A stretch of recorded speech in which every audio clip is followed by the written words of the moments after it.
오늘은 철학과 관련해서 말씀을 드리고자 합니다. 불교의 선학이 불교에서 나왔지만 인도의 불교와 다른 새로운 학문 체계를 갖췄습니다. 마찬가지로 성리학도 공맹유학에서 나왔지만 공맹유학과는 그 내용이 다른 그런 학문입니다. 그래서 성리학을 신유학이라고 말을 합니다. 우리가 중국 철학, 동양 철학을 알려면 물론 불가와 유가에 대해서도 알아야 되지만 그 신유학인 성리학과 또 선학에 대해서 반드시 알아야 합니다. 오늘은 성리학은 어떤 학문이고 또 어떤 과정을 통해서 성리학이 탄생하게 됐는지 그런 내용을 설명드리고자 합니다. 먼저 여러분들이 논어나 맹자를 읽어보신 분들은 아시겠지만 공맹유학은 어떻게 보면 윤리학입니다. 논어에 나오는 내용들이 대개 인간의 윤리 도덕을 설명한 거 아니겠어요? 맹자도 마찬가지입니다. 거기에 뭐 성선설이라든지 또 사단에 관한 설명이 없는 것은 아닙니다만 인간의 그 윤리와 또 맹자에는 특히 왕도 정치에 대한 이론이 주류를 이루고 있습니다. 따라서 공맹유학은 윤리학이고 인과 의를 주장한 인의지학이지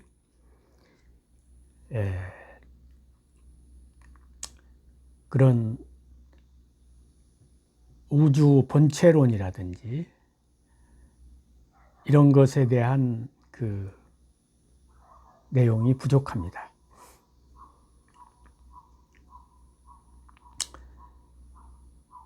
어쨌든 이제 공자가 춘추시대 분이고 맹자가 전국시대 분인데 춘추 전국시대에 백가가 쟁명을 했잖아요. 그런데 진시황 때 법가 사상이 사회의 주류 사상이 되게 됩니다. 그래서 진나라는 그 법가 사상에 의해서 정치를 했다고 볼 수가 있습니다.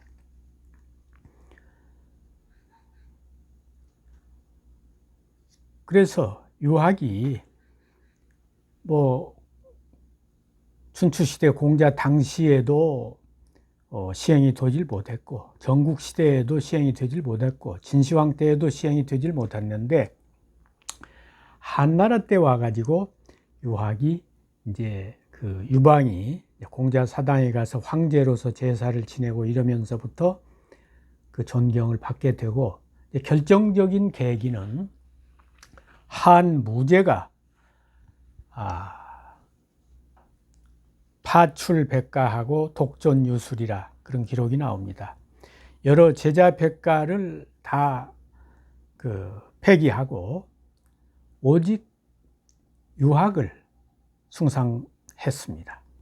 그러니까 한무제 때 와서 유학이 제대로 그 대접을 받고 국가 사상으로서 인정이 되게 됐다 이렇게 말씀드릴 수 있겠습니다. 그런데 이제 동안 시대에 와가지고 한명제 영평 10년에 불교가 들어오게 됩니다. 물론 그 이전에 민간에서 불교가 먼저 들어왔겠지만 국가에서 공인을 하게 되는 것이 한나라 명제 때입니다. 뭐 불교가 한나라 동안 시대에 들어왔다고 해서 이제 뭐 번역 작업을 하고 그런 작업을 하면서 서서히 뿌리를 내려가기 시작하는 거지, 그게 바로 왕성할 수가 없죠. 그래 이제 한나라 때 동안 시대에 불교가 들어오고 그 다음에 이제 유진남북조 시대 아닙니까? 유진남북조 시대에는 또 도가의 현학이 또 성행하게 됩니다. 그래서 소위 현담지풍이라고 하는 중림칠연의 그 현담이 그때 또 하나의 풍조를 이루게 됩니다. 그러니까 이 한대 유학이라고 하는 것은 진시황의 분시서갱 유생 이후에 이제 한나라니까 그 진시황 때 다 불타 없어진 서적들을 다시 복구하고 주석을 새로 하고 이런 작업을 하다 보니까 주로 주석학, 훈고학에 흐르게 됐어요. 그러니까 유가의 근본 정신이 발양이 된 게 아니고 그런 주석학, 훈고학에 머물다 보니까 어떤 그 학문적으로 아주 성숙한 그런 단계에 갔다고 보기가 어렵습니다. 한학이라고 하는 것이 그런 주석학에 머물렀던 한계가 있어요. 그래 이제 유진남북조 시대에는 그런 훈고지학, 한학에서 탈피를 해가지고 도가의 현학이 일어난 겁니다. 그래 이제 당나라 때 와가지고 그 유진남북조 시대에 시작했던 현학이 발전해 가지고 당나라 때 와서 또 상당히 발전하게 되지요. 당현종이 자기 호를 현종이라 했던 것도 그 현학의 현에서 따서 그렇게 호를 한 겁니다. 뿐만 아니라 당나라는 그 이연, 고조 이연 또 당태종 이세민 그 성이 이씨 아닙니까? 그런데 노자가 성이 이씨였어요. 그러다 보니까 그때 이제 노자 도덕경을 백성들에게 모두 한 권씩 읽도록 하고 또 전국에 노자 사당을 세우고 또 노자를 황제로 추존하고 이런 일들이 당나라 때 전부 있었던 일입니다. 그러니까 어떻게 보면 당나라에 와서 그 노장 사상이 상당히 유행했다 이렇게 말씀드릴 수가 있죠. 그리고 또 이제 동안 명제 시대에 들어왔던 불교가 당나라 때 와서 전성하게 됩니다. 그러니까 유학은 사실 한 명제 때 잠깐 반짝하고 동안 시대에 와서 다시 불교가 받아들이고 유진남북조 시대에 도가 현학이 일어나고 이러다 보니까 유교의 영향이라고 하는 것은 미미했죠. 당나라 때에는 특히 이 도가와 불가가 전성기를 맞다 보니까 유교는 설 자리가 없었죠. 그 이제 당나라 이후가 북송 시대 아닙니까? 북송 시대에 이르러서 이제 신유학, 소위 성리학이라고 하는 것이 북송 시대에 새로 탄생한 학문입니다. 그럼 왜 북송 시대에 그 공맹유학이 새로 성리학이란 이름으로 재탄생했느냐? 이거는 이제 이 유학자들이 자기 반성을 통해서 유학을 새롭게 변모시켜서 발전시킨 사상이었다고 보겠습니다. 예를 들면 유학에는 뭐 이 오륜이라든지 이런 인간이 이 세상에서 어떻게 살아야 하느냐, 이 현실의 그 인간 사회에 대한 거기에 그 이론은 아주 충분한데 사람이 어디서 왔느냐, 어디로 가느냐, 이런 생사 문제에 대한 논리가 굉장히 빈약하지요. 그러니까 현실 윤리, 인간이 어떻게 도덕적으로 살 것이냐 하는 윤리가 중심이 돼 있지, 보다 근본적인 본질적인 문제에 대한 설명이 부족하다는 겁니다. 그렇기 때문에 율곡 선생 같은 분도 자기 어머니 신사임당이 돌아갔을 때 그 인생 부상을 느끼면서 도대체 죽음이 무엇이냐, 여기에 대해서 해답을 구하기 위해서 사서삼경을 다 뒤적거려 봐야 거기에 대한 해답이 없죠. 그래 봉은사에 가가지고 불경을 이렇게 뒤적거려 보니까 삶과 죽음에 대해서, 특히 이 불교에는 사후 세계에 대한 설명이 아주 자상하지 않습니까? 그래서 이제 어머니 상을 마치고 3년상을 마치고 19살에 금강산 마연에 들어가서 불교 공부를 1년 동안 하게 되는 거 아닙니까? 그러니까 만일에 유교에서 그 인간의 죽음이 무엇인가에 대한 그 문제에 대해서 해답을 주었다면 율곡이 절에 들어가지 않았을 것입니다. 그러니까 그런 이제 인간의 보다 본질적인 문제에 대한 그런 것이 부족하다는 것을 유학자 자신들이 느낀 거죠. 그리고 이 공자의 유학 사상은 인도에 들어가지 못했지만 불교의 사상은 중국에 들어와서 중국을 지배했잖아요. 그건 뭔가 약점이 있기 때문에 그런 거 아니겠어요? 그래서 그 약점을 이제 보완해서 새롭게 새로운 유학으로 거듭난 것이 소위 성리학입니다. 그러니까 성리학이라고 하는 것은 이제 유교 윤리를 유교 철학으로 이제 재정립시킨 것이라고 할 수 있죠. 그런데 이제 그 성리학의 창시자, 성리학의 아버지가 주렴계라고 할 수 있습니다. 북송 때 호가 염계고 주돈이 선생이라고, 이분이 태극도설이란 걸 썼는데, 이제 유학에서는 태극에 대한 이야기는 하지만 보다 그 원리로서 무국에 대한 설명은 없었거든요. 근데 그 무국이라고 하는 얘기는 최초로 노자가 했는데, 이제 노장 사상에서 무를 강조하지 않습니까? 그 무국의 논리를 유학에 받아들여 가지고 태극도설을 씁니다. 그래서 이 우주가 태극으로 태극을 원리로 해서 구성이 됐는데, 이제 보다 근본적인 원리는 무국이다. 그래서 이제 거기에서 우주와 인생의 그 본질적인 문제를 아주 논리적으로 체계적으로 설명을 합니다. 이것이 그 성리학의 어떻게 보면 첫 이론적인 출발이라고 할 수 있어요. 그리고 그 뒤에 정자, 정의천, 정명도 이 형제분이 그 주렴계의 성리학을 계승 발전시켜서 보다 이제 성숙시켰다고 할 수 있습니다.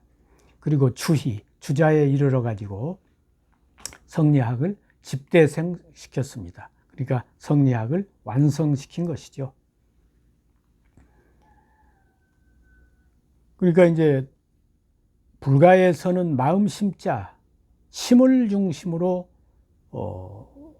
모든 교리가 형성이 됐지 않습니까? 도가의 최고 진리, 절대 진리는 도입니다. 그러니까 노자의 첫 장 첫 마디가 도가도 비가도, 도란 무엇이냐에 대한 설명으로부터 시작하는 거 아니에요?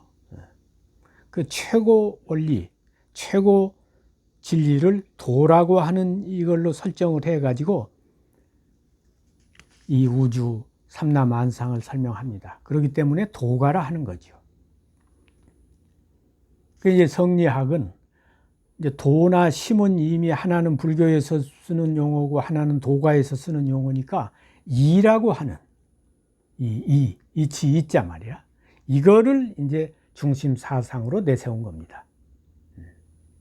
그래서 성리학, 성명이기학을 줄여서 이제 성리학이라 하기도 하고, 성리학을 한자로 줄이면 이학이라 하는 겁니다. 그러니까 이 이기, 성리, 인간의 본성과 이 천리, 하늘의 이치, 땅의 이치, 사람의 이치, 이 이를 중심으로 하는 사상은 없잖아요. 그래서 이제 이를 중심으로 모든 이 우주 만물의 이치를 이를 중심으로 설명하는 거예요. 불교에서는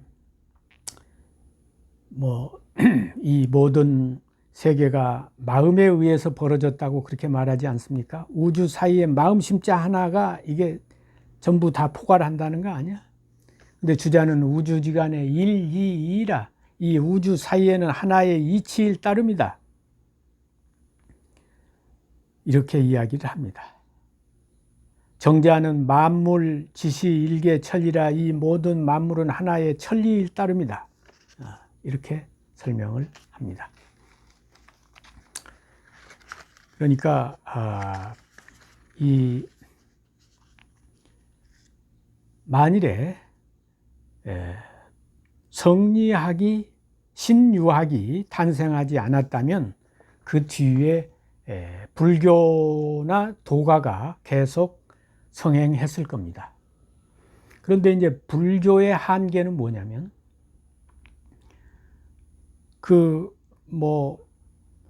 인간의 본질 문제, 생사 문제, 또 귀신의 문제, 심성의 문제에 대해서는 상세하고 다루고 있지만, 현실에 이 국가와 민족, 현실 사회를 어떻게 이끌어갈 것인가에 대한 이 정치 경제 사상이 결여되어 있습니다. 정치 경제 사상이 없잖아요. 정치 경제학이 없는데, 이 인간이 발을 땅에 두고 사는 인간이 정치 경제학이 없다면 어떻게 그 사상이 이 인간 사회의 주류 사상이 될 수가 있습니까? 또 도가도 마찬가지입니다. 무를 이야기하는데, 그건 모든 하나의 본질이죠. 그러나 무를 이야기하다 보니까 노자도 문명을 거부하고 이렇게 되는데, 그게 역시 현실에 그렇게 맞는 사상은 아니죠. 그래서 유교가 본래 치국평천하의 사상인데 철학이 부족한 거를 성리학으로서 보완했다 이 말이야. 그러니까 어떻게 보면 그 철학과 본체론과 또 현실론, 이상과 현실, 이것을 겸한 학문으로 재탄생이 됐다고 할 수 있는 겁니다. 그러니까 뒤에는 이제 그 학문이 다시 폐단이 생겨가지고 공리공론으로 흘렀지만, 그 당시에는 그 현실적인 치국평천하 사상과 또 우주와 인생의 본체론을 겸한 사상으로 성리학이 발전했다 이 말이야. 그래서 이제 북송 시대 이후에 송원명청, 이 시대에 불교나 도교보다도 성리학이 국가의 중심 사상이 될 수 있었던 것은 바로 이제 유교야말로 그 자기의 그 본체론을 이 치국평천하 사상에다가 추가시킴으로써 이 본체와 현상론을 겸한 거 아닙니까? 이상과 현실 이론을 겸한 거 아닙니까? 그래서 이 북송 이후에 청나라 때까지 800~900년 동안 그 중심 사상으로서 성리학이 지배를 할 수 있었던 것은 그 시대에 맞는 시대 사상으로서, 시대 정신으로서 재탄생했기 때문에 그런 것이 가능했다, 이렇게 말씀드릴 수 있겠습니다.